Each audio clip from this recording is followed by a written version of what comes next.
അൾജീരിയക്കെതിരെ world കപ്പിലെ ആദ്യ അംഗത്തിനിറങ്ങുകയാണ് Leo മെസ്സിയും കൂട്ടരും. വേൾഡ് കപ്പിലെ ആദ്യ മത്സരം തന്നെ ഒരു മികച്ച വിജയം സ്വന്തമാക്കി തുടങ്ങുക എന്ന ലക്ഷ്യത്തോടു കൂടിയായിരിക്കും ഇരു ടീമുകളും കളത്തിലേക്ക് ഇറങ്ങുക. നിലവിൽ മിന്നും ഫോമിലാണ് രണ്ട് ടീമുകളും കളിച്ചുകൊണ്ടിരിക്കുന്നത്.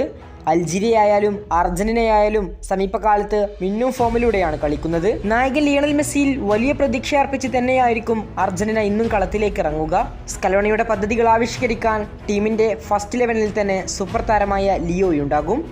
മെസ്സി തൻ്റെ 6ാം വേൾഡ് കപ്പിനാണ് ഒരുങ്ങുന്നത്. 6ാം വേൾഡ് കപ്പിൽ മായാജാലം തീർക്കാൻ മെസ്സിക്കാകുമോ എന്ന് നമ്മൾ കാത്തിരുന്നു കാണേണ്ടതാണ്. നിലവിൽ ലിയോ മെസ്സി മിന്നും ഫോമിലൂടെയാണ് കളിച്ചുകൊണ്ടിരിക്കുന്നത്. ഇന്റർ മിയാമിക്കായി ഗോളും അസിസ്റ്റുമായി ലിയോ നിറഞ്ഞാടുകയാണ്. ഐസ്ലാൻഡിനെതിരായുള്ള ഫ്രണ്ട്ലി മത്സരത്തിലും മെസ്സി കുറഞ്ഞ സമയം മാത്രമാണ് കളിച്ചതെങ്കിലും മെസ്സിയുടെ ഇമ്പാക്റ്റ് എത്രത്തോളം വലുതായിരുന്നെന്ന് ആ മത്സരം കണ്ടവർക്കറിയാം. അതുകൊണ്ട് തന്നെ വലിയ ഇമ്പാക്റ്റ് ചെലുത്താൻ ഇപ്പോഴും മെസ്സിക്ക് ശേഷിയുണ്ടെന്നത് പറഞ്ഞറിയിക്കേണ്ട കാര്യമല്ല. അൾജീരിയക്കെതിരായുള്ള മത്സരത്തിൽ മെസ്സിയുടെ വലിയ ഇമ്പാക്റ്റ് ഉണ്ടാകുമെന്ന് തന്നെയാണ് പ്രതീക്ഷിക്കുന്നത്. ഇപ്പോൾ ഇതാ ലിയണൽ മെസ്സിയെക്കുറിച്ച് പരിശീലകനായ സ്കലോണിയുടെ വാക്കുകൾ ഇങ്ങനെയാണ്. വേൾഡ് കപ്പിന് മുന്നോടിയായുള്ള പ്രസ് കോൺഫറൻസിലാണ് സ്കലോണിയുടെ വാക്കുകൾ. ലിയണൽ മെസ്സി മിന്നും ഫോമിലാണ്. അർജന്റീനയ്ക്ക് എപ്പോഴൊക്കെ അദ്ദേഹത്തെ ആവശ്യമുണ്ടോ അപ്പോഴൊക്കെ അദ്ദേഹം അവൈലബിൾ ആയിരിക്കും.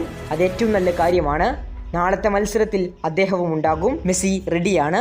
ഇങ്ങനെയായിരുന്നു സ്കലോണിയുടെ വാക്കുകൾ. ലിയോ മെസ്സി മിന്നും ഫോമിലാണെന്ന് സ്കലോണിയും എടുത്തു പറഞ്ഞിട്ടുണ്ട്. പരിശീലന സെക്ഷനിൽ ലിയോ മികച്ച പ്രകടനം നടത്തുമെന്ന് അർജന്റീൻ മാധ്യമങ്ങളും റിപ്പോർട്ട് ചെയ്തിരുന്നു. ഏതായാലും ഈ 2026 വേൾഡ് കപ്പിലെ മെസ്സിയുടെ ഗോളടി മേളത്തിന് നാളത്തെ മത്സരത്തോടു കൂടി തുടക്കമാവുമോ എന്ന് കാത്തിരുന്നു കാണണം. കൂടുതൽ ഫുട്ബോൾ വാർത്തകൾക്കും വിശേഷങ്ങൾക്കും വേണ്ടി ചാനൽ സബ്സ്ക്രൈബ് നൗ.